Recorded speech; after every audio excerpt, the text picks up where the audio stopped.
नमस्कार दोस्तों, रक्षित खन्ना के स्टैक में एक बार फिर स्वागत है। दोस्तों, इस वीडियो में आपको बता रहा हूँ कि कैसे पेंशन कैलकुलेट होती है, कैसे पेंशन को किसी सॉफ्टवेयर में फीड करा जाता है, कैसे फैमिली पेंशन बनती है, कैसे उसके रूल हैं, कब तक मिलती है वो, कैसे पेंशन केस एक डिपार्टमेंट में आता है, वो कैसे उसे ऑथराइज करते हैं, कैसे फाइनलाइजेशन करते हैं, फिर हर एक मंथ पेंशन डिसाइड होती है।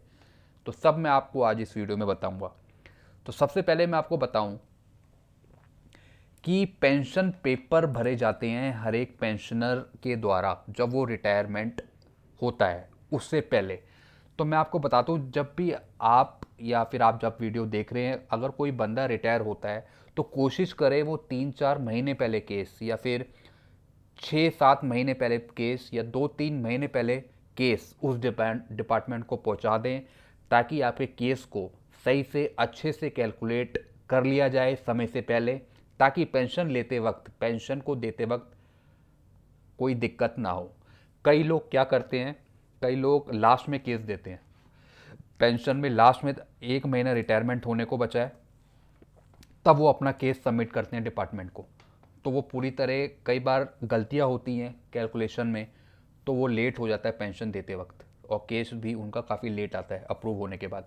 तो मेरा ये कहना है कि जब भी आप किसी सरकारी दफ्तर से रिटायर हो तो पेंशन केस लगभग 3-4 महीने पहले ऑफिस में सबमिट करवा दें। तो चलिए शुरू करते हैं इस वीडियो को कि कैसे पेंशन पेपर भरते हैं रिटायरमेंट लोग, रिटायरमेंट जो होते हैं वो कैसे अपना पेंशन पेपर भरते हैं। तो सबसे पहले मैं आपको दिखा रहा हूँ, एक नाम है ओम प्रकाश, जैसा आप सबसे ऊपर देख रहे हो कि ये नाम का आदमी रिटायर हो रहा है।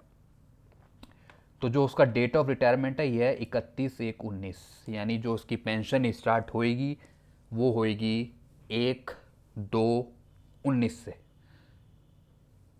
इससे पेंशन उसे मिलेगी। तो जैसा आपको पता है कि जिस महीने रिटायर हुआ आदमी, उसकी पेंशन अगले महीने से स्टार्ट होती है। ऐसी सैलरी में भी है कि जिस महीने आदमी रिटायर हो रहा है या फिर जिस महीने उसने जॉब करी, तो उसकी जो सैलरी है वो उसे अगले महीने मिलती है। क्योंकि काट तो, जो उसको पेमेंट है वो हम काट तो देते हैं उस महीने, लेकिन जो उसे प्रोवाइड होगी वो उसे अगले महीने मिलेगी। ये हर एक रूल में है। तो अब ये जो पेंशनर है ये सबसे पहले अपना पेंशन पेपर भरते हैं। ये पेंशन पेपर्स है जो मैं आपको दिखा रहा हूँ, ये सारे पेंशन पेपर हैं जिसमें उसकी आइडेंटिफिकेशन मार्क की डिटेल होगी, डिटेल ऑफ फैमिली का फॉर्म है ये, कि वो किसे नॉमिनी करना चाहता है आफ्टर डेथ कि उसको बीवी को पेंशन मिले, मेडिकल का फॉर्म होगा कि वो फैसिलिटी लेना चाह रहा है या क्या लेना चाह रहा है, ये सब फॉर्म हो गए। मैं आपको सब बताऊंगा इस वीडियो में कि अगर कोई बंदा रिटायर हो रहा है तो उसे सबसे पहले अपना पेंशन पेपर भरने पड़ते हैं, किसी भी डिपार्टमेंट के हो। तो सब डिपार्टमेंट के अलग अलग पेंशन पेपर हैं, हमारे यहाँ का अलग है जैसे मैं आपको दिखा रहा हूँ। और वो अपने पेंशन पेपर सबमिट करेगा अपने अकाउंट ऑफिस में या फिर डीडीओ में, जिसे हम बोलते हैं ड्राइंग डिसबर्समेंट ऑफिसर, वहाँ पे सबमिट करता है। फिर वहाँ से वो कैलकुलेट होके, कैलकुलेशन शीट बन के पेंशन पेपर्स जब वो भर देता है वहाँ पे सबमिट कर देता है। फिर उसके पेंशन पेपर वहाँ पे वेरीफाइड होते हैं, भरने के बाद उसके बाद कैलकुलेशन शीट बनाते हैं। फिर वो करेक्शन के लिए पेंशन सेल में आता है। पेंशन सेल वाले उसे एक, अब रिकॉर्ड के अनुसार एक रिकॉर्ड में रखते हैं, उसकी कैलकुलेट करते हैं उस पेंशन की, उन्होंने डीडीओ वालों या फिर अकाउंट ऑफिसर ने सही करी है नहीं करी है। उसकी पेंशन बनाते हैं, वो पूरी फाइल एक तैयार होती है पर्टिकुलर आदमी की, जिसमें उसके पेंशन पेपर डीडीओ से जहाँ से आ रहे हैं वहाँ पे लगाए जाते हैं। उसके साथ सर्विस बुक भी आती है उस आदमी की। फिर वो सर्विस बुक वेरीफाई करी जाती है कि पूरी एंट्री सही है या नहीं है। उसके बाद वो वापस चली जाती है ऑफिस में। सिर्फ फाइल जो बनी है वो हमारे पास रहती है रिकॉर्ड के लिए, ताकि हम पेंशन बना सकें। तो अब सबसे पहले वो पेंशन पेपर कैसे भरता है ये मैं आपको दिखा रहा हूँ। तो सबसे पहले फॉर्म जो आता है वो आता है form of application for commutation. एक कम्यूटेशन का फॉर्म होता है, जैसा मैं आपको स्क्रीन पे भी दिखा रहा हूँ। ये फॉर्म होता है कि उसकी पेंशन से 40% जो पार्ट है वो कट जाता है। यानी वो जो पेंशनर है जो रिटायर होता है वो 40% तक कटवा सकता है अपनी पेंशन से पैसा, चाहे तो नहीं भी कटवा सकता, ये उसके ऊपर डिपेंड है। 40% मैक्सिमम है कि वो 40% तक कटवा सकता है पेंशन पर पैसा। यानी वो जो 40% जो उसका पैसा कटेगा पेंशन पर, जो उसे पेंशन मिलेगी, वो 15 साल तक कटेगी सिर्फ। 15 साल बाद वो पैसा रिस्टोर हो जाएगा और फुल पेंशन मिलना उसे स्टार्ट हो जाएगी। तो वो उस पर डिपेंड है कि वो अपना पैसे को सेव करना चाह रहा है, क्या करना चाह रहा है, कितना परसेंट वो कटवाना चाह रहा है। कम्यूटेशन बोलते हैं हम जिसे। तो ये जो फॉर्म है ये कम्यूटेशन का ही फॉर्म है, जो लिखा भी है ऊपर, एप्लीकेशन फॉर कम्यूटेशन। तो इस पर वो 40, 30 या 20, 10% इतना वो कटवा सकता है। 40% लास्ट है, उससे ऊपर वो नहीं कटवा सकता पैसा, ये उसके ऊपर डिपेंड है। चाहे तो वो बिल्कुल भी ना कटवाए, वो फुल पेंशन ले, ये उसके ऊपर डिपेंड है। तो अब बात आती है कि ये फॉर्म कहाँ सबमिट होता है। सबसे पहले एड्रेस आता है। ये एड्रेस जाता है डायरेक्टर जनरल या फिर जो उस हेड अथॉरिटी के बड़े हैं, वहाँ पर ये एड्रेस होता है, वहाँ पे उनका एड्रेस आता है। फिर ये पेंशन विभाग में आ जाता है। ये जाता तो ये पूरे पेपर्स पेंशन विभाग में ही है, लेकिन जो हम एड्रेस जो ये भरता है, वो आदमी जो ये पेंशन पेपर भरता है, ये बड़े अधिकारी के नाम होता है, उसको नाम एड्रेस होता है। उसके बाद उसकी date of birth, name, father name, कौन सी पोस्ट से है वो, डेजिग्नेशन, किस डिपार्टमेंट का है वो, उसकी date of birth, date on superannuation यानी रिटायरमेंट की डेट, ये सब उसकी यहाँ फीड होती है।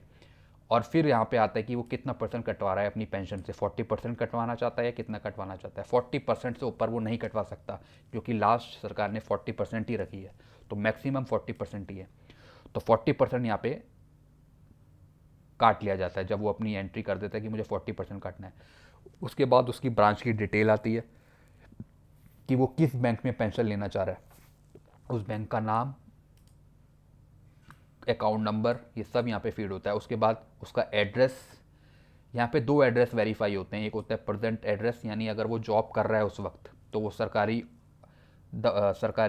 घर में रह रहा है, तो उसका एड्रेस आता है। फिर उसके बाद आफ्टर रिटायरमेंट, यानी जब वो रिटायर हो जाएगा, उसके बाद जो सरकारी घर है वो छोड़ देगा, उसके बाद जो उसका अपना घर है उसका भी एड्रेस यहाँ पे फीड होता है। तो ये दो एड्रेस फीड होते हैं। लेकिन जो पेंशन डिपार्टमेंट है, यानी जो पेंशन बनाते हैं, वो ये वाला एड्रेस लेते हैं, क्योंकि कई बार कुछ इन्फॉर्मेशन चाहिए या फिर घर में कोई चीज़ लेटर भेजना हो किसी एरिया से रिलेटेड, तो वो परमानेंट एड्रेस वाले एड्रेस पे आना चाहिए। तो ये वाला एड्रेस हम लेते हैं, आफ्टर रिटायरमेंट वाला। तो ये हो गया फॉर्म। फिर आता है एक फॉर्म 5। इसमें भी उसके PAN number, account detail, identification mark, ये भी हम सब भरवाते हैं, जिसमें उसका आधार नंबर भी रहता है, पेन नंबर भी रहता है। पेन नंबर अब इसलिए कंपलसरी हो गया, कई लोग इनकम टैक्स ITR भरते हैं तो उसमें पेन नंबर की ज़रूरत होती है। तो हर एक पेंशन या फिर जो पेंशन बना रहा हो, उसे हर एक आदमी का पेन नंबर लेना चाहिए। कंपलसरी करें कि पेन नंबर ज़रूर लें, साथ में आधार है तो वो भी आप ले सकें, लेकिन पेन नंबर तो आप ज़रूर लें और आधार भी लें। तो ये फॉर्म 5 डिक्लेयर करता है commutation of pension civil service, ये भी कम्यूटेशन के पार्ट में ही आता है। Particular obtain of head office return government 8 month before the date of retirement. इसमें भी वो बताता है कि आप आई डिज़ायर टू कम्यूट 40%, वो उस पर टिक करता है कि मुझे 40% लेना है या 30 लेना है, 20 लेना है। जैसे मैंने आपको बताया कि 40% लास्ट है, 40 से ऊपर नहीं ले सकता है वो। तो ये भी एक कम्यूटेशन के फॉर्म में ही आता है। इसमें वो अपनी डिटेल भरता है, नेम, पेन नंबर, आइडेंटिफिकेशन, कितनी हाइट है उसकी, उसका आफ्टर रिटायरमेंट वाला एड्रेस, उसका बैंक अकाउंट की डिटेल, ये सब वो भरेगा यहाँ पे। फिर वो कितना लेना चाह रहा है, 40 लेना चाह रहा है तो ठीक है। Indicate whether family pension is for any other source military, क्या फैमिली पेंशन या फिर कोई वो किसी मिलिट्री या फिर किसी और से तो इसका वो नहीं है, नहीं है तो फिर वहाँ पे NA आता है। ये सब एक रूल में आता है। फिर यहाँ पे नीचे वो साइन करता है, मोबाइल नंबर यहाँ पे अपने साइन करेगा, मोबाइल नंबर, अपनी डेजिग्नेशन वगैरह लिखेगा। मोबाइल नंबर भी कंपलसरी करें आप लेना। ये check list of 2 document of along with form 5। फिर उसके बाद आता है आइडेंटिफिकेशन मार्क। ये फॉर्म इतना ज़रूरी नहीं है, ये खाली ऐसे ही बताने के लिए। फिर आता है फॉर्म, ये हाइट एंड आइडेंटिफिकेशन वाला मार्क का फॉर्म। इसमें वो अपना नाम भरता है, आइडेंटिफिकेशन भरता है, हाइट भरता है, उसका कोई कट मार्क ऑन चिन, कोई आइडेंटिफिकेशन देता है कोई मार्क की। उसके बाद वो अटेस्टेड कराता है किसी गैजेटेड ऑफिसर से। फिर यहाँ पे वो 3 साइन मारता है, स्पेसिफिक सिग्नेचर हैं ये, अपना नाम लिख के, डेजिग्नेशन लिख के साइन मारता है। फिर फॉर्म 3 आता है, ये आता है डिटेल ऑफ फैमिली मेम्बर्स, यानी उसके मरने के बाद फैमिली पेंशन किसे डिसाइड करेगा, वो उसकी वाइफ को मिलेगी या वो बच्चे लेंगे। ये फॉर्म 3 है, ये फ़िलहाल आता है, ये जो फॉर्म आता है ये सिर्फ फैमिली मेम्बर्स की डिटेल भरने के लिए, यानी जो आदमी रिटायर हो रहा है उसके यहाँ पे डिटेल आएगी, उसकी फैमिली मेम्बर की, वाइफ डॉटर जो भी है वो सब यहाँ पे वो भर देगा। उसके बाद नीचे सिग्नेचर मारने होते हैं, उसे अपने यहाँ पे सिग्नेचर करेगा। ये भी जो ये फॉर्म सबमिट होता है ये to the pension disbursing authority, ये डीडीओ या फिर जो हेड ऑफ ऑफिस है वहाँ पे ये सबमिट करते हैं फॉर्म। वैसे जाता है ये घुमा फिरा के पेंशन सेल को ही जाता है ये सारे फॉर्म बन के। फिर यहाँ पे आता है नॉमिनी फॉर्म, कि वो किसे नॉमिनी बनाना चाह रहा है आफ्टर डेथ, किसे वो पेंशन मिलेगी, वो किसे नॉमिनी बनाना चाह रहा है। ज़्यादातर जो है वो अपनी वाइफ को बनाते हैं नॉमिनी, तो वाइफ का नेम आता है यहाँ पे, उस वाइफ का रिलेशन क्या, डॉटर से क्या है। अब ये श्रीमती विजय लक्ष्मी है, ये अपनी बेटी को बनाना चाह रहा है नॉमिनी कि उसे मिले, तो किसी को भी बना सकता है, ऐसी कोई दिक्कत नहीं है। फिर उसकी डेट ऑफ बर्थ ये सब आता है, फिर एड्रेस आएगा, हो सकता है अपनी वाइफ को भी बना सके वो, तो जिससे भी वो बनाना चाहे वो सब यहाँ पे आता है। एक और फॉर्म होता है, ये भी उसी का ही है, ये इसी का पार्ट है, ये भी नॉमिनी का ही है। ये अपनी डॉटर को बनाना चाह रहा है, यहाँ पे उसकी डेट ये सब आ जाएंगे, यहाँ पे उसने साइन वगैरह सब करेगा। मतलब ये जो फॉर्म होता है ये फैमिली डिटेल्स का ही होता है और नॉमिनी का होता है कि वो किससे पेंशन डिस्पर्स होंगी। जैसे यहाँ पे लिखा भी है एरियर ऑफ पेंशन नॉमिनेशन, यानी जो पेंशन डिस्पर्स होगी वो किसे करना है, अपनी बेटी को, वाइफ को, जिससे भी वो देगा उसे मिलेगी। और दूसरा जो होता है ये कम्यूटेशन ऑफ पेंशन, कि वो एक फॉर्म हुआ एरियर ऑफ पेंशन, पेंशन किसे डिस्पर्स होगी, और एक होगी कम्यूटेशन, कम्यूटेशन किसे मिलना है। जैसे मैंने आपको बताया कि 40% ही होता है, तो कम्यूटेशन को वो भी नॉमिनी कर सकता है, वो किसे अब कम्यूटेशन करना है उसकी वाइफ को, डॉटर को, उससे भी ये बना सकते हैं। फिर आता है एक मेडिकल का फॉर्म होता है, इसमें है कि एक ऑप्शन आता है या तो वो 1000 रुपये ले पेंशन के साथ अपने, या फिर वो फैसिलिटी ले सकते हैं, यानी वो गवर्नमेंट हॉस्पिटल की कोई भी बीमारी, हारी बीमारी हो तो उससे वो फैसिलिटी लेना चाह रहे हैं हॉस्पिटल की, सरकारी की, तो वो ऑप्शन चूज़ कर सकता है यहाँ पर, या तो उसे फैसिलिटी लेनी है या फिर उसे 1000 रुपये लेने हैं।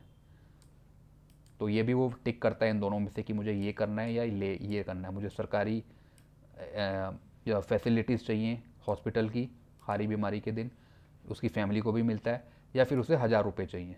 तो इन दोनों में से एक को टिक करना होता है, फिर वो यहाँ पे साइन करता है, फिर ये वेरीफाई होता है। फिर एक और आता है application for sanction of pension, ये भी एक तरीके का वेरिफिकेशन होता है कि मैं ये चीज़ें भेज रहा हूँ, मेरा पर्सन एड्रेस ये है, मेरा आफ्टर रिटायरमेंट ये है, मैंने 3 कॉपी भेजी है, मैंने आइडेंटिफिकेशन मार्क जो मैंने लगाई है कॉपी, ये बिल्कुल सत्यापित करता है कि ये सारी चीज़ें ठीक है, तो मुझे को पेंशन सैंक्शन करने की अनुमति प्रदान करे, तो यहाँ पे सिग्नेचर करता है वो तब। तो इस तरीके से ये पूरे पेंशन पेपर भरे जाते हैं। हर एक रिटायरमेंट जो होता है पर्सन, हर एक बंदा पेंशन पेपर भरता है। अगर आदमी मर गया है और उसकी वाइफ को मिलने है तो वो भी अपने कुछ पेंशन पेपर सबमिट करेगी, तब उसे भी पेंशन मिलना स्टार्ट होती है। तो इस तरीके से जैसे मान लो कोई आदमी सर्विस के दौरान मर गया तो उसकी वाइफ को पेंशन मिलना स्टार्ट होगी, तो उसके फिर वो अपने पेंशन पेपर भरेगी। तो इस तरीके से वो अपने पेपर भरते हैं और वो सबमिट किए जाते हैं इस तरीके से। तो ये तो मैंने आपको बता दिया पेंशन पेपर की बात, यानी जब वो रिटायर होता है तो 3-4 महीने या 1-2 महीने पहले वो अपने पेपर इस तरीके से भर के सबमिट करता है अकाउंट ऑफिसर में, अकाउंट ऑफिस पे, या फिर डीडीओ में, डीडीओ डिस्पर्सिंग अथॉरिटी, वहाँ पे सबमिट करता है। उसके बाद फिर वो पूरी कैलकुलेशन बनती है और पेंशन सेल में आती है, फिर पेंशन सेल उसे पूरी पेंशन बनाता है, कैलकुलेट करता है। तो ये तो मैंने आपको बताया इस तरीके से। अब उसके बाद जब ये वाली जो चीज़ मैं आपको दिखा रहा हूँ ये होती है जब आपके पेंशन पेपर सबमिट हो चुके हैं, आपके जो पेंशन पेपर है वो आ गए हैं पेंशन सेल में, तो उसकी कैलकुलेशन कैसे होती है, यानी मेन पेंशन सेल में जो आपकी नाम जो आप रिटायर हो रहे हो उसकी कैलकुलेशन कैसे होती है, कैसे जांचते हैं उसे, कैसे वो वेरीफाई होता है, ये अब उसकी बात की है। मान लीजिए कोई किसी ने भरे पेंशन पेपर इंद्राणी पटगोरी बोरा के नाम से, यानी ये लेडी रिटायरमेंट हो रही है, तो पहले ये नोटिंग बनेगी, इसकी पूरी डिटेल आएगी, मतलब जो जो उसने पेंशन पेपर में भरे हैं उसी की डिटेल आती है। ये एक नोटिंग बनती है जैसे मैं आपको दिखा रहा हूँ। फिर यहाँ पे वो कैलकुलेशन होती है कि बेसिक पे उसकी ये है, इतना कम्यूटेड वो कटेंगी, इस पे में वो फिक्स हुई, ये पूरी कैलकुलेट हुई। ये मैं आपको बता रहा हूँ क्या क्या होता है। फिर यहाँ पे वो वेरीफाई होगा, लास्ट में वेरीफाई होगा, फिर ये बड़े अधिकारी साइन मारेंगे। अब ये होता कैसे मैं आपको चलिए बताता हूँ। सबसे पहले नोटिंग जाती है, जो पेंशन पेपर आ गए उसकी एक फ़ाइल बनती है हमारे पास पेंशन सेल में। ये फाइल पेंशन पेपर आ चुके हैं। उसके बाद इन पेंशन पेपरों को पूरी अच्छे से जांच पड़ताल करी जाती है, ठीक है या नहीं है। अगर ठीक है तो इस तरीके से ये नोटिंग बनती है जैसे मैं आपको सामने दिखा रहा हूँ।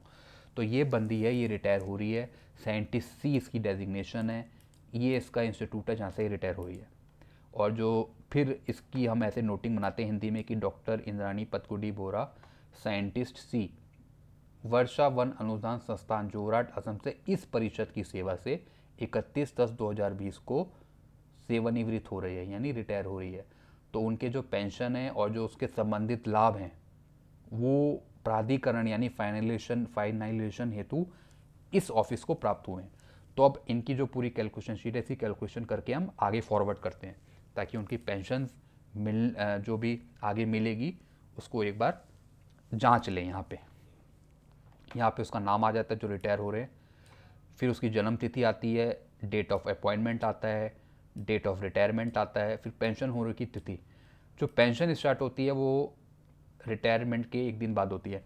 अब कोई आदमी अगर 31/10/2020 में रिटायर है तो उसकी पेंशन स्टार्ट होएगी 1/11/20 से। 1/11/20 से उसकी पेंशन स्टार्ट हो जाएगी मिलना। ऐसी डेथ केस में अगर मान लो कोई आदमी 12/10/2020 में रिटायर हुआ तो उसको 13/10 से मिलना स्टार्ट हो जाएगी पेंशन उसकी वाइफ को। तो इस तरीके से बनती है। तो ये तो हो गई उसकी ये चीज़ें। फिर आती है सेवा की अवधि, यानी क्वालिफाइंग सर्विस बोलते हैं हम इसे, यानी 29 साल 10 महीने 00 दिन उसकी ये क्वालिफाइंग सर्विस बनी। फिर ये आता है पेंशन की गणना है ये। फिर आती है अंतिम वेतन, यानी एक लास्ट पे सर्टिफिकेट होता है जो उसके पेंशन पेपर्स में होता है, वो उसको ऑफिस वाले देते हैं जब उसकी लास्ट सैलरी मिली, उसमें वो पूरी डिटेल होती है। उसकी कॉपी से हम देखते हैं कि उसको लास्ट जो उसकी मूल वेतन था, टोटल वेतन उसे कितना मिला। फिर इस पे जो हम लगाएंगे, इस पे इसका हम 50% करते हैं, इसका 50% आता है ये। इस पे आपको पेंशन मिलती है, यानी इस पे आपका डीए लगता है, फिर आपकी पेंशन बनती है इस पे। ये मैं आपको दिखाऊंगा आगे अभी कैसे इस पे डीए लगाते हैं, कैसे इस पे पेंशन बनती है। तो ये तो हो गई उसकी लास्ट पे सैलरी, टोटल मूल वेतन। फिर उस पर हमने 50% लगाया तो उसका अब इस पे पेंशन बनेगी जो 50% पे। या तो उसका 50% करो इसका आप, या तो 10 साल के, पिछले 10 साल के एम्यूलमेंट उसका आप 50% करो। तो हम क्या करते हैं, जो हम टोटल उसकी लास्ट पे सैलरी है उससे हम टोटल उठाते हैं और इसका हम 50% कर देते हैं, तो ये आ जाता है आपका ये। इस पर हम फिर कैलकुलेट करते हैं पेंशन। तो अब ये कैसे कैलकुलेट हुआ ये भी मैं आपको दिखा देता हूँ।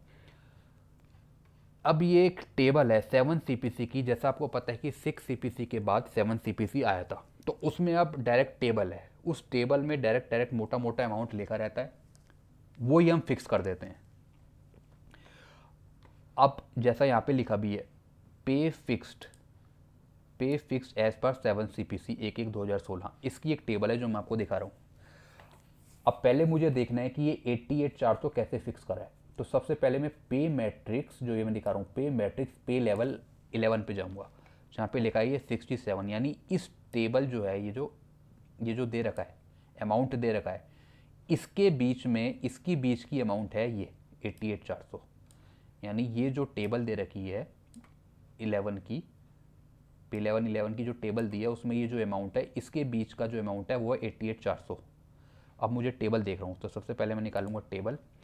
पहले मुझे देखना है 67,400 कौन सी टेबल है। तो यहाँ पे एक टेबल है जो मैं आपकी, ये पीडीएफ है एक, इससे पूरी टेबल दे रखी है जैसे मैं आपको दिखा रहा हूँ। ये 7 सीपीसी की टेबल है, इसके अनुसार ही पे फिक्स करी जाती है कि इतने पे ये आदमी फिक्स होगा। इसका ग्रेड पे ये था, पहले ग्रेड पे ही चलता था,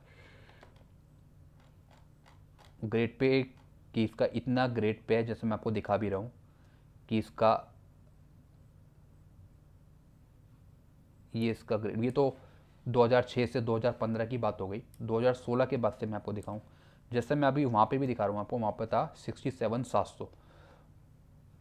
तो यहाँ से मैं पता लगा सकता हूँ कि इसका ग्रेड पे कितना था, 67,700।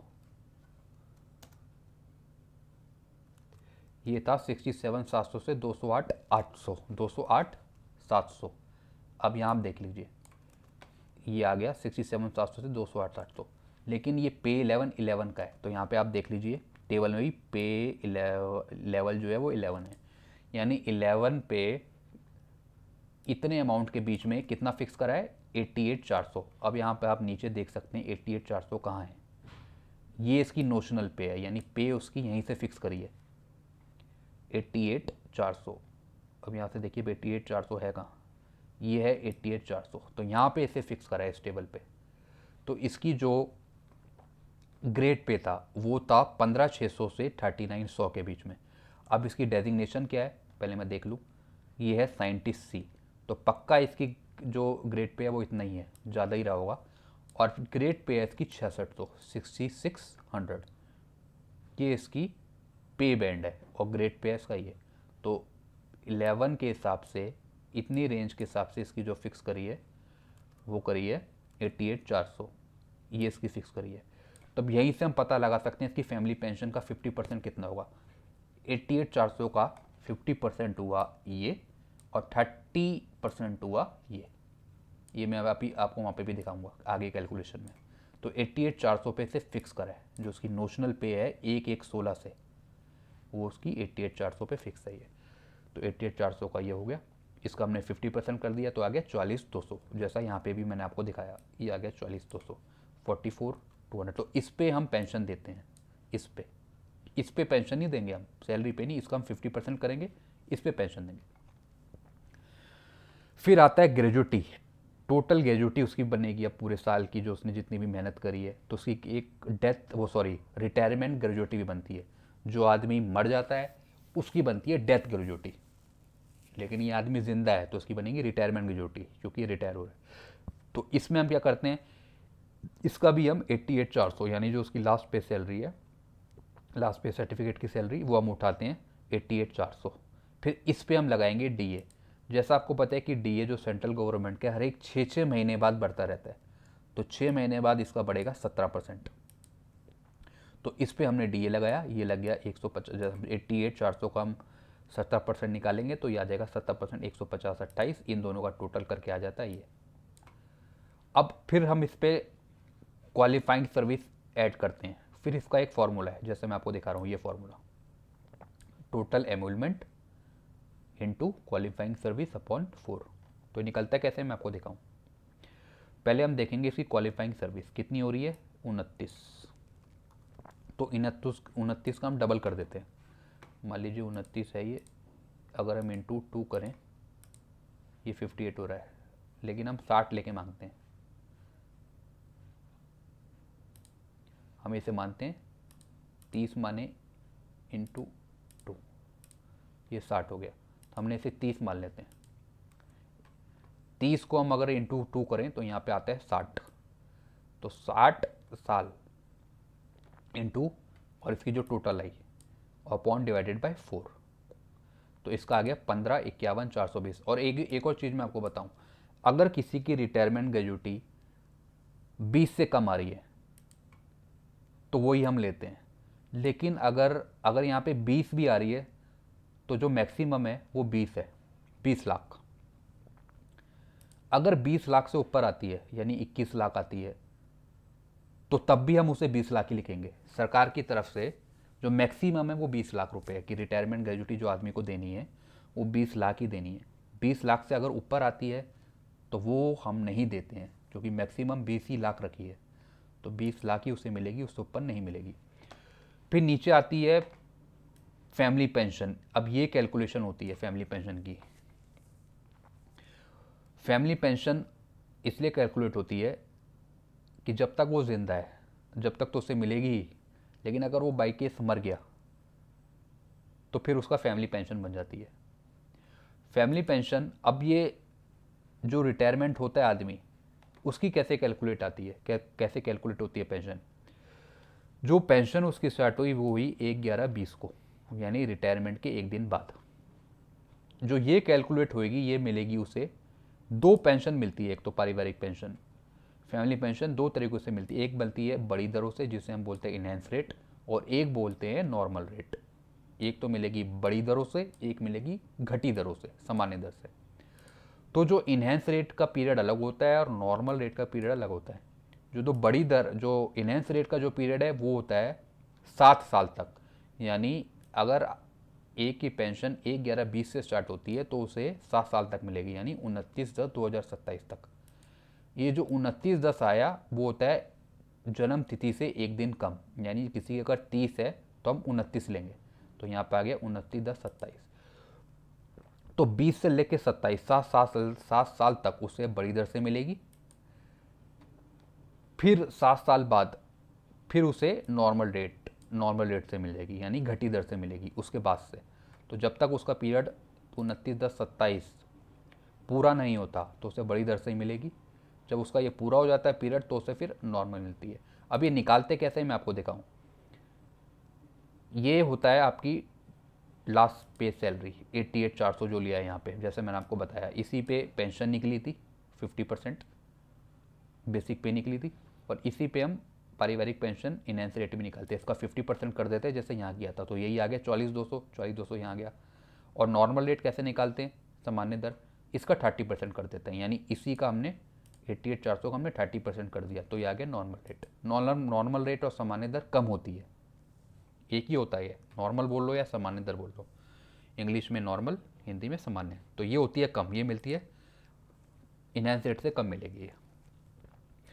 अगर आदमी मर गया पेंशन लेते वक्त तो अगली डेट से उसकी बीवी को मिलना स्टार्ट हो जाती है, और वो मिलती है 10 साल तक। उसकी भी कैलकुलेशन कैसी होती है मैं आपको इस वीडियो में बताऊंगा। उसकी अलग नोटिंग होती है। ये तो हुआ रिटायरमेंट की, और जो फैमिली पेंशन केस की नोटिंग अलग होती है। तो यहाँ तक हो गया था।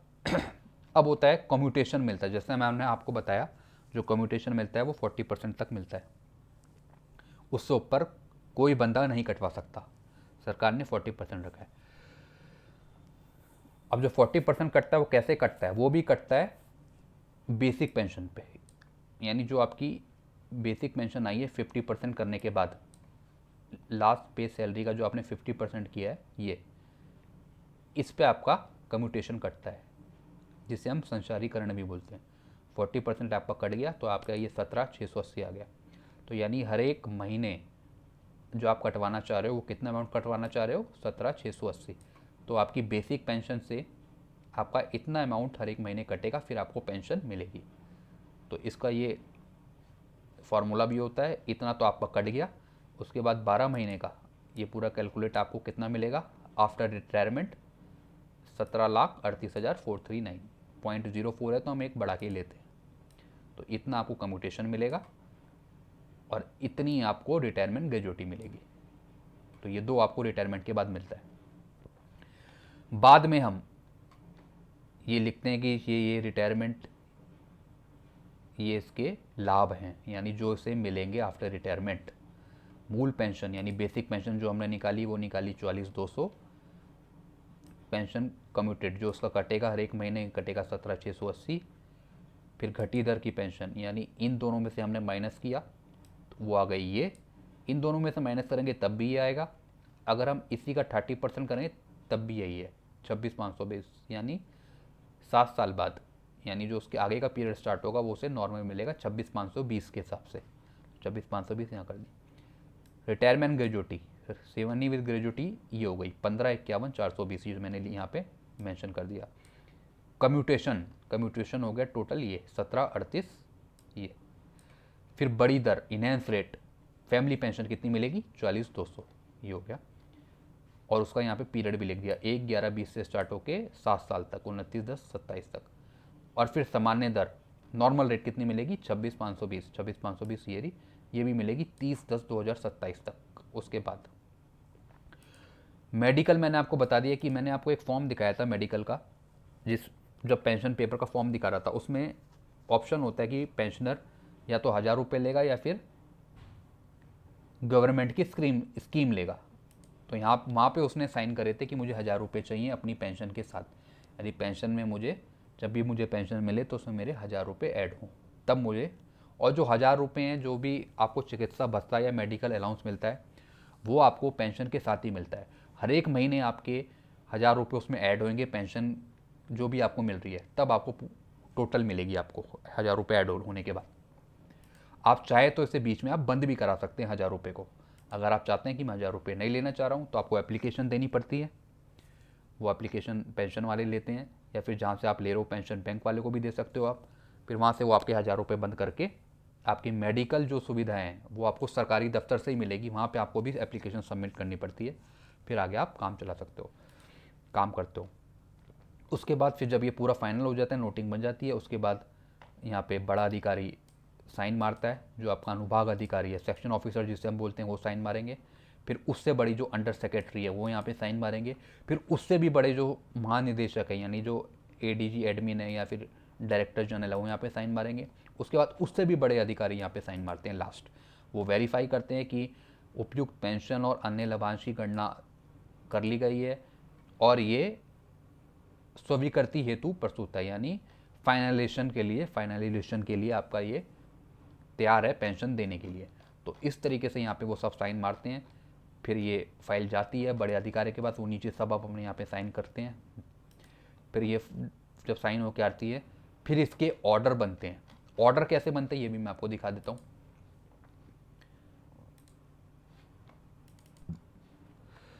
जब ये फाइल सबमिट होकर हमारे पास आती तो फिर हम इसके ऑर्डर बनाते हैं।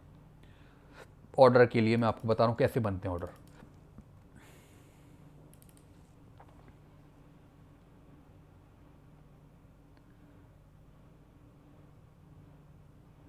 ये इस तरीके से ऑर्डर बनते हैं, मैं आपको दिखा रहा हूँ। इसका नाम था इंद्रानी।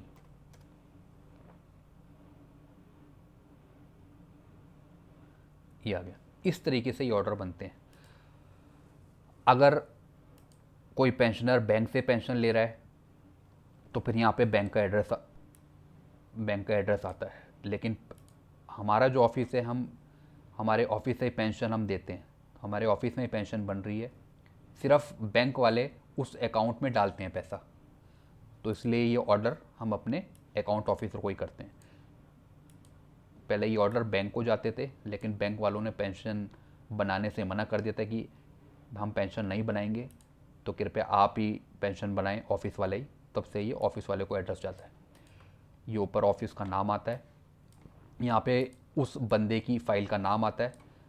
ये इसका फ़ाइल का नाम है 2774/2020 पेंशन ICFR ये नाम है।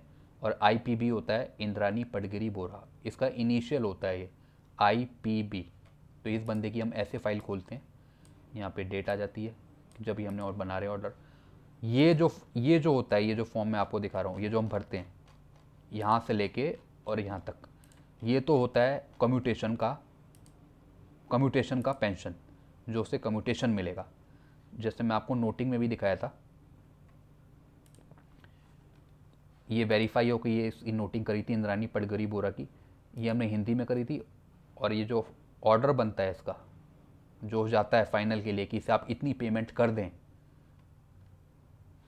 अकाउंट ऑफिसर को जाता है कि आप इतनी पेमेंट आपको उसको करनी है। जो इतनी पेमेंट हमने बनाई थी वो मैंने आपको यहाँ पे भी दिखाई थी कि टोटल कम्यूटेशन कितनी थी उसकी, इतना था जब ये कैलकुलेट हो रही थी।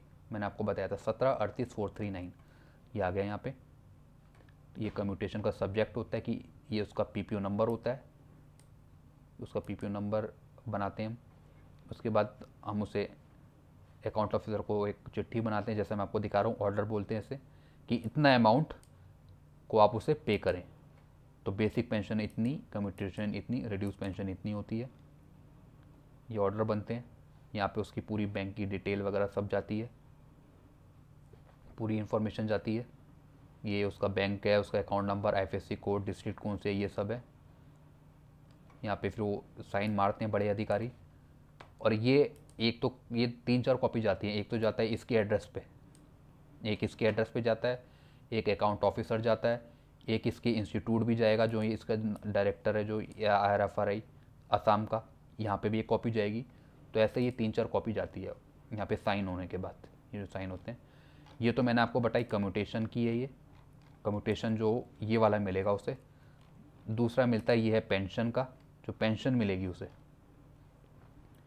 मंथली पेमेंट, ये जो पीपीओ है इसे हम पीपीओ भी बोलते हैं, pension payment order, pension payment order बोलते हैं। इसकी किताब बनती है, इसका नाम आता है, ये सब आता है, अकाउंट नंबर, ये सब डिटेल आएगी। इससे भी हम मेंशन करेंगे कि बेसिक पेंशन उसकी इतनी है, जैसे मैंने आपको दिखाई थी 44,200, यहाँ पे भी दिखा रहा है 44,200, ये उसकी बेसिक पेंशन है। रिड्यूस पेंशन 26,520 है, यानी 30% उसकी इतनी है, 26,520, ये उसकी 50% थी। फैमिली पेंशन उसकी इतनी है, नॉर्मल रेट उसकी इतनी है, और उसका पीरियड भी लिखते हैं, जैसे मैंने आपको दिखाया था यहाँ पे पीरियड, ये वाला पीरियड हम सब मेंशन करते हैं। कम्यूटेटेड उसका इतना है, इतना मिलेगा उसके 1738, जैसे मैंने आपको दिखा रहा था यहाँ पे। मेडिकल अलाउंस वो 1000 रुपये लेना चाह रहा है, जैसा उसने अपने ऑप्शन में टिक किया है। ये सब वेरीफाई होता है, ये फिर यहाँ पे साइन करते हैं।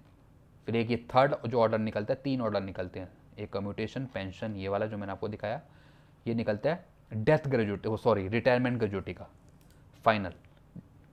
ये भी ऑफिस जाता है कि हम इतनी पेमेंट उसको होनी है, 15,51,420 की, ये वाली जो यहाँ पे हो रही थी 15,51,420 की, जो हमने कैलकुलेट करके मैंने बताया था, इतनी पेमेंट इस रिटायरमेंट पर्सन को होएगी जब ये रिटायर होएगी।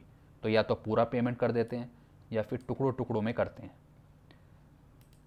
तो ये जो एड्रेस होता है, ये हम यहाँ पे एड्रेस होता है कि एक कॉपी इसे भी चली जाएगी।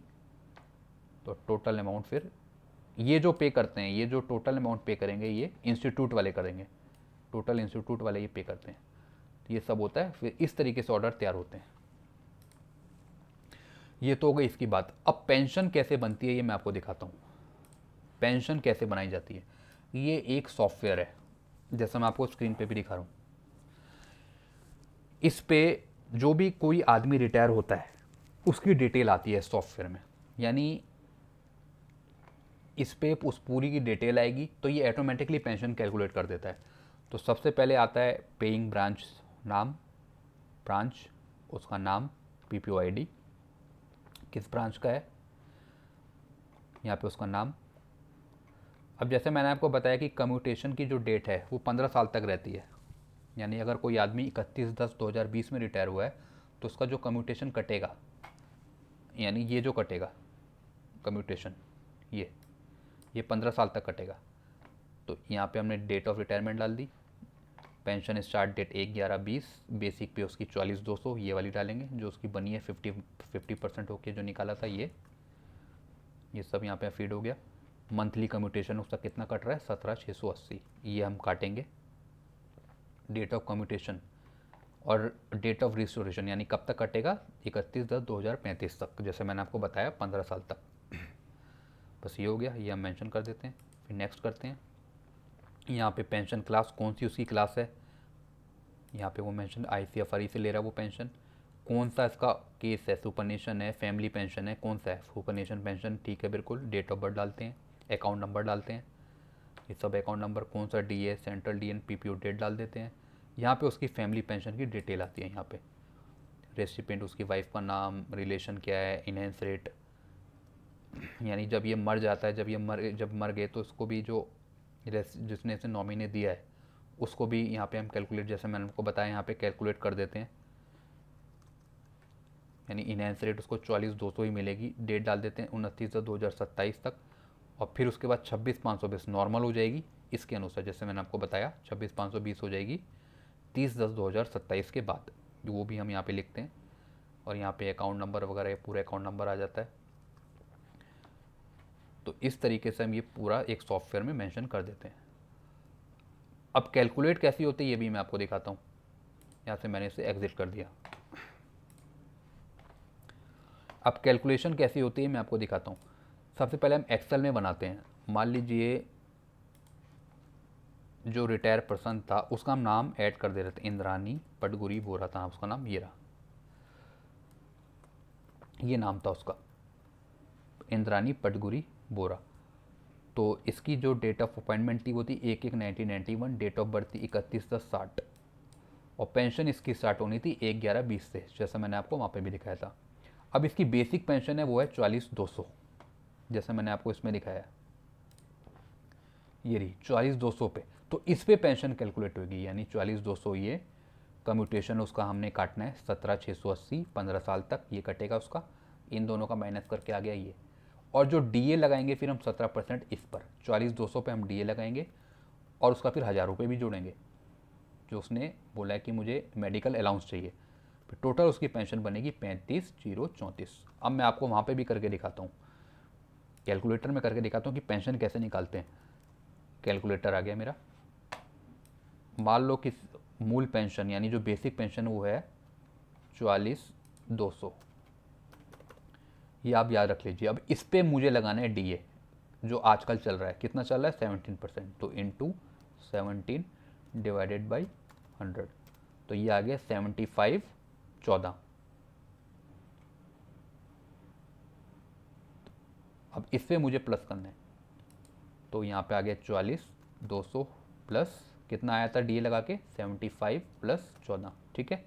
और इसमें मुझे 1,000 रुपये भी जोड़ने हैं, जो उसने बोला कि मुझे मेडिकल फैसिलिटी नहीं चाहिए, मुझे मेडिकल अलाउंस चाहिए 1,000 रुपये हर एक महीने मेरी पेंशन के साथ, तो वो भी मुझे ऐड करना है, ये भी मैंने ऐड कर दिया।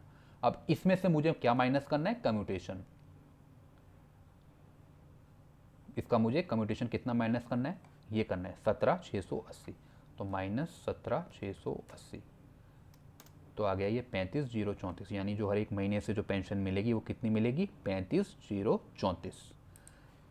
तो इस तरीके से ये रही पेंशन, जैसे मैं आपको दिखा रहा हूँ, ये रही 35,034, तो ये उससे पेंशन मिलेगी टोटल। अब बात आती है कि जो आदमी 80 साल से ऊपर है, अब ये कोई पेंशनर है, ये 80 साल से ऊपर है, 80 साल से जो ऊपर है उसे जो पेंशन मिलती है वो 20% और मिलती है, 20% एडिशनल बेनिफिट मिलता है बेसिक पेंशन पर। और अगर आदमी 85 से ऊपर है, 85 है या 86 है, उसे मिलेगी 30%। तो ये भी बात आप याद रखें, अगर कोई पेंशनर 80 साल से ऊपर है तो उसे 20% मिलेगी एडिशनल, और जो उससे ऊपर है 85 से ऊपर है या फिर 85 भी है उसे मिलेगी 30%। अब कैसे एज निकालते हैं ये भी मैं आपको बता देता हूँ। एज जो निकालेंगे वो आप निकालेंगे डेट ऑफ बर्थ से, यानी ये है डेट ऑफ बर्थ। अब इससे मुझे निकालनी है आज तक की डेट में कि उसकी कितनी एज है, कि मुझे अगर वो 80 से है, 80 से क्रॉस कर गया तो उसकी पेंशन कितनी बनेगी, तो उसकी 20% ऐड हो जाएगी। तो सबसे पहले मैं डेट निकाल लेता हूँ। डेट के लिए क्या फॉर्मूला है, इक्वल टू डेट डिफ, ये कॉमा डेट ऑफ बर्थ, ये मुझे सिलेक्शन कर लेना है, इसे आप सिलेक्ट करेंगे, उसके बाद कॉमा, उसके बाद आज की डेट, इसके लिए आप ये फंक्शन यूज़ करेंगे टुडे, ये आपने यूज़ किया,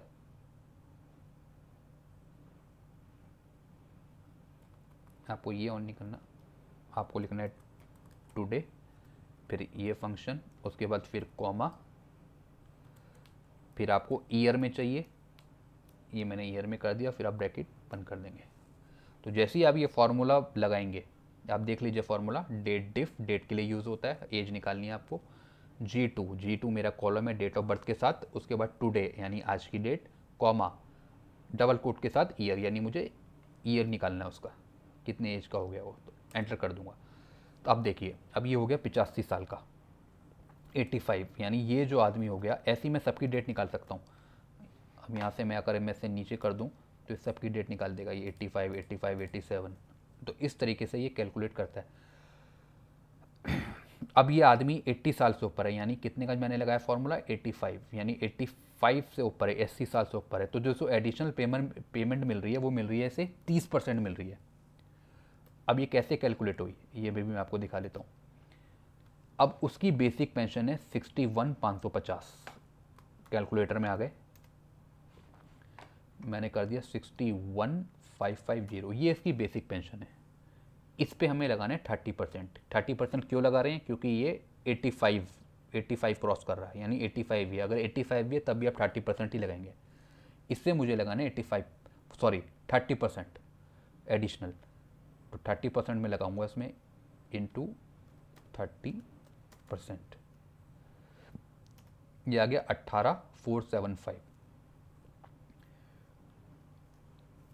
अब ये तो आ गया इसका 30%, जैसा मैं आपको यहाँ पे भी दिखा रहा हूँ, ये आ गया 18,465। और फिर अब इसमें डीए लगेगा। अब डीए कैसे लगाना है आपको, एक तो बेसिक पे, अब इसका आ रहा है 18,465, मैं ऐसे हटा लेता हूँ, दोबारा करता हूँ, 18,465 इंटू 17% डीए। अब इस पे आपको लगाना है डीए 17%, तो ये आ गया 3139 जैसा आपको यहाँ पे दिखा रहा है। आपको बेसिक पे नहीं लगाना डीए, आपको एडिशनल जो आपने 20% लगाया है या आपने 30% लगाया है उस पे लगाना है आपको डीए। फिर इन दोनों की कैलकुलेशन करके आपका आ जाता है 21,604। मैं आपको दिखाता हूँ, 18,465 प्लस 3139, ये आ गया 21,604 जैसा यहाँ पे। तो ये पेंशन में कैलकुलेट होगा जो पेंशन मिलेगी। अब मैं आपको दिखा रहा हूँ, देखिए ये इसका नाम था मोहन लाल ठाकुर जो 85 का था। ये आ गई इसकी बेसिक, इस पे डीए लगा, इसका डीए अलग लगेगा और एडिशनल इसे मिलेगी 21,604। यानी जो उसकी टोटल बेसिक थी उस पर तो लगा ही, जब हम पेंशन कैलकुलेट करेंगे तो जो उसकी बेसिक है, यानी बेसिक उसकी ये है, इस पे लगाया डीए 17%, ये आ गया। उसके बाद जो उसकी एडिशनल बनी, यानी एडिशनल 30% जो बनी वो, और उस पे जो डीए लगा वो, तो उन दोनों का टोटल आ गया 21,604, जैसे मैं आपको यहाँ पे भी दिखा रहा था, ये और ये। एक तो इसका हमने निकाला 30%, 30% करके ये आया, फिर 30% करने के बाद जो इस पर हमने डीए लगाया हमने ये लगाया, फिर इन दोनों का जो टोटल आया वो हम उसकी पेंशन में जोड़ देंगे, जैसा मैं आपको यहाँ पे दिखा रहा हूँ, ये हमने जोड़ दिया। तो टोटल जो उसकी पेंशन बन गई वो बन गई 93,618। तो इतनी पेंशन उसे यहाँ पे मिलेगी। तो इस तरीके से हम यहाँ पे कैलकुलेट करते हैं।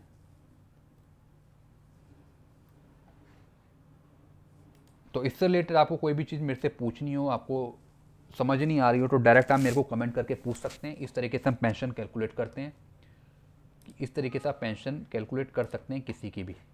मैंने आपको पेंशन का तरीका बता दिया। अगर आपको फैमिली पेंशन रिलेटेड कोई भी चीज़, पेंशन से रिलेटेड कोई भी चीज़ समझ नहीं आ रही हो, तो डायरेक्ट आप मेरे को कमेंट करके पूछ सकते हैं। मैं अपना फ़ोन नंबर मेंशन करके रखूँगा, आप डायरेक्ट मेरे को कमेंट सब कुछ कर सकते हैं। कोई भी चीज़ आपको समझ नहीं आ रही है, टेबल कैसे फिक्स करना है, क्या चीज़ करना है, ये सब आप मेरे को पूछ सकते हैं। तो फिलहाल के लिए वीडियो मैं यहीं समाप्त करता हूँ। आपको अगर आप वीडियो अच्छा लगता है तो आप लाइक करें, चैनल को सब्सक्राइब करें, और पूछ सकते हैं कि कैसे काम होता है पेंशन से रिलेटेड, क्या इसकी कितनी बेसिक पेंशन बनेगी, ये सब मैं आपको वीडियो में बताऊंगा। मैंने आपको बता दिया है वीडियो में। कुछ पूछना है तो आप डायरेक्ट मेरे को कमेंट करके भी पूछ सकते हो। तो फिलहाल के लिए इतना ही। आपको वीडियो अच्छा लगता है तो लाइक करें और चैनल को सब्सक्राइब भी कर सकते हैं। Thank you very much.